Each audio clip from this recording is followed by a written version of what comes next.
അതേക്കണം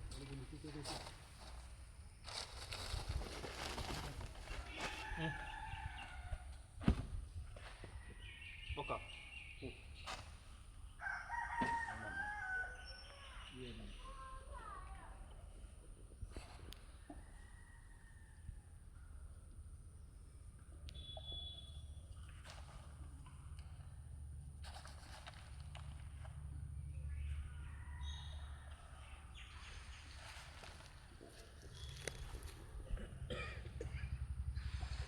കറക്റ്റായ താത്തിയാൽ മതി.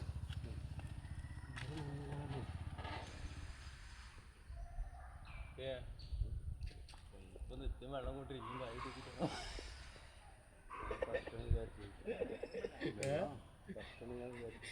ഇങ്ങോട്ട് പറഞ്ഞപ്പോഴേ